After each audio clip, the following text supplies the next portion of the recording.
So after that trip out, Zigzag sees that Tex finished the shoe, and so he puts him in a cell. I was sure I would never see the princess again. Little did I know that she was thinking about me, too.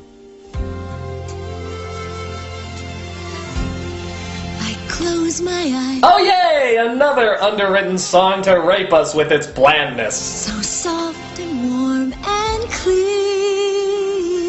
Yeah, you thought the first song was bad? Just listen to the lyrics on this one. Don't fight your feelings, says my heart. A heart I will obey. Am I feeling love? Wow. That's a kind of laziness that you only dream about. You know, because you're so fucking lazy. I mean, it's like if Homer Simpson, Garfield, Snoopy, and Al Bundy all procrastinated to the last minute and finally came up with these lyrics. I mean, are they even trying? Anyone can come up with this shit!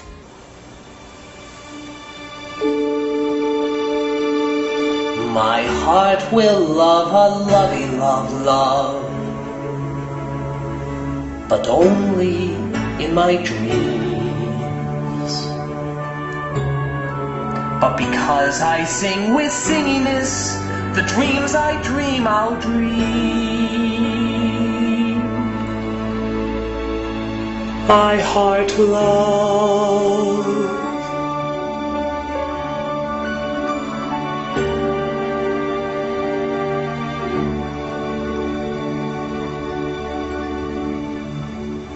So we cut to the next day as Tack is still locked away in his cell.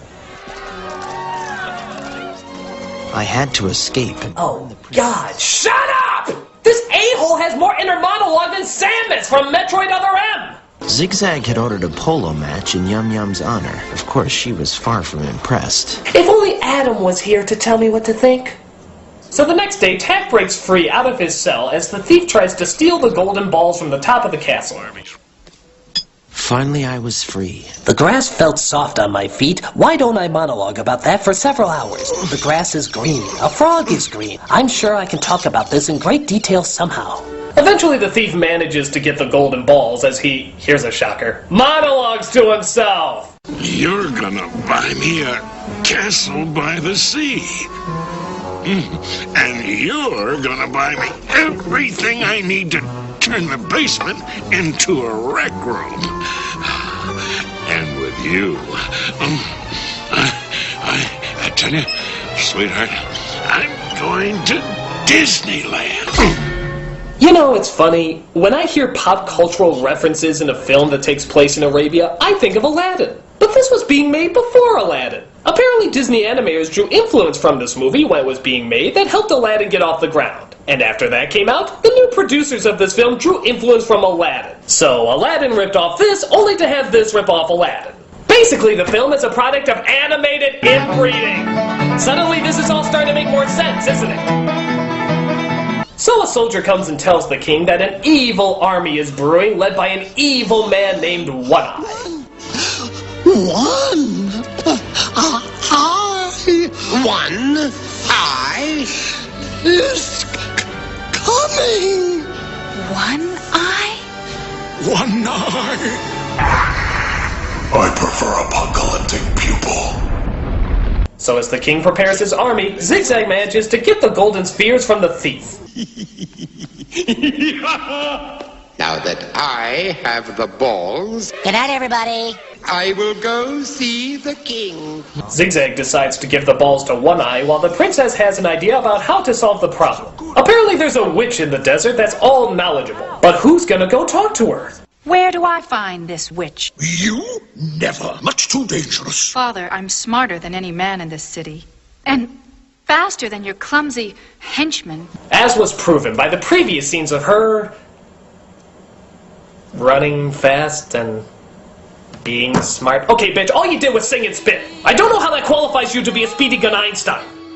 Ah, screw it. So she chooses the cobbler to be his guy because he's lived all his life in the village and has no idea how the desert works. Oh, I mean, has great knowledge of the desert and all its secrets. You can tell how many times he's been out there by the incredibly dark tan that he has all over his body. Clearly, he is no stranger to the sun.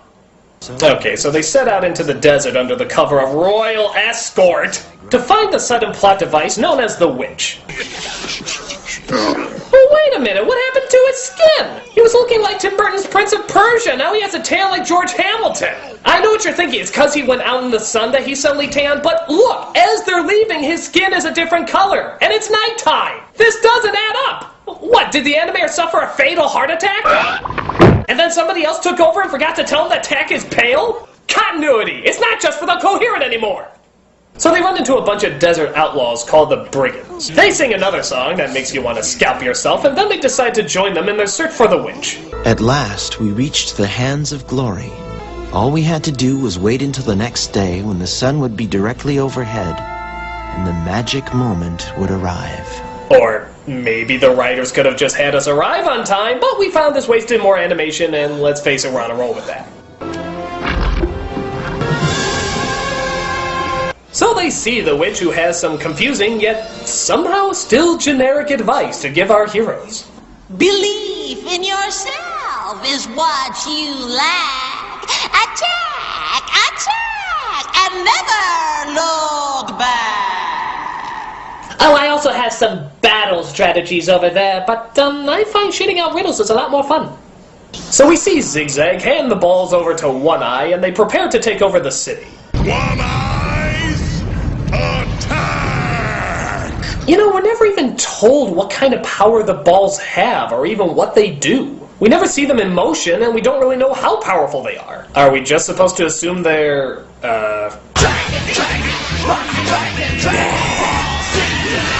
So One Eye's army attacks with whatever the hell this thing is, as Zigzag tries to take out Tack.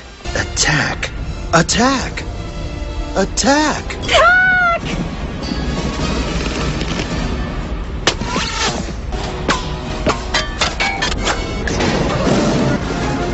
Well, I guess when you make a machine that implausible, you're just begging for it to be taken down in an implausible way. But there's still the final battle to be had with Zigzag and Tack.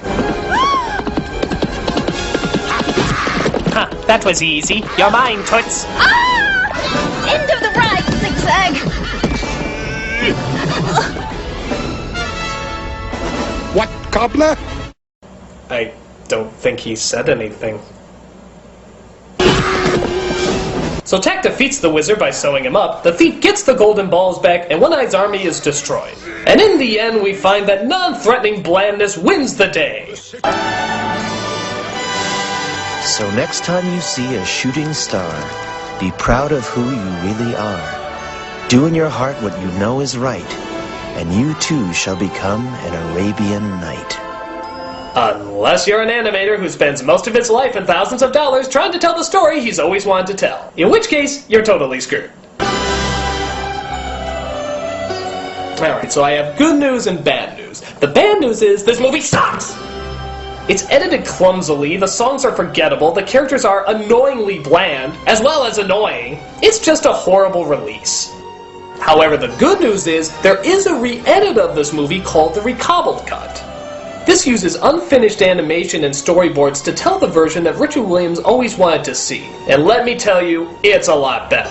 There's no Matthew Broderick or Jonathan Winters, no shitty-ass songs, and virtually no dialogue from the main characters, which is actually pretty unique. Because of this, most of the story is told strictly through the animation, which while some people may see as an acquired taste, is still pretty spectacular. There's so much more expression in just the movements of the character than there is with that horrible inner monologue. It knows what it wants to be, a surreal, artistic, practically silent movie, unlike the Miramax cut, which tries so hard to appeal to everyone that it appeals to no one. And while I can't say the Recobbled Cut is a fantastic movie, it's certainly more impressive and much more entertaining.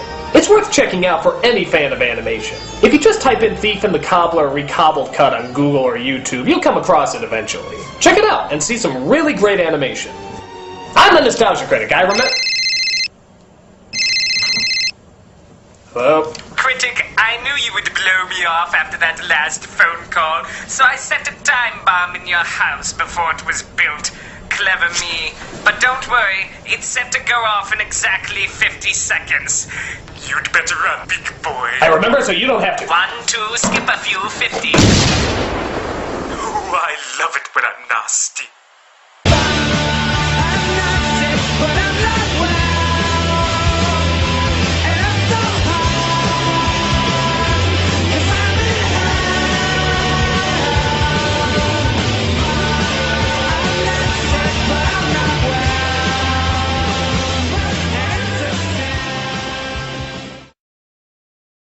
Now that I have the balls